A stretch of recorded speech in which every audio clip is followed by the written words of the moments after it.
চিকেনটা আমার মোটামুটি হয়ে গেছে, আমি দিয়ে দেবো এখন ভেজিটেবল। এখানে আমি বাসায় যে ভেজিটেবল ছিল, গাজর ছিল, ফুলকপি ছিল, এখানে ব্রোকলি ছিল, ক্যাপসিকাম ছিল, আমি এটা দিয়ে দিলাম এটার মধ্যে।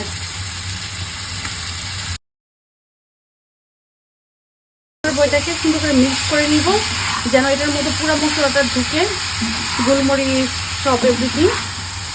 যখন এটা হয়ে যাবে আমি আরেকটা পাতিলের মধ্যে রাইসটা দিয়ে দিব, মিক্স করে দিব সুন্দর করে।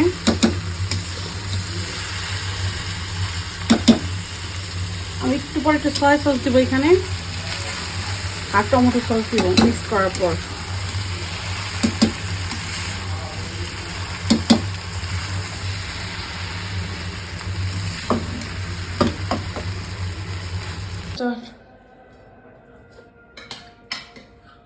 কেমন হয়েছে?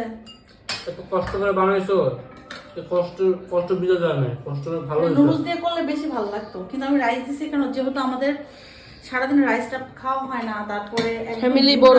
হ্যাঁ ফ্যামিলি বড় না, কি বলো তুমি, ফ্যামিলি কোথায় বড়, 4 জনের ফ্যামিলি। আমাদের কি বুড়াতে খাওয়া হয় না, বা 2টা বাজে, একটু রাইসটা দিতাম যেন সব এনার্জি পায়, নাহলে নুডলস করে দিতাম।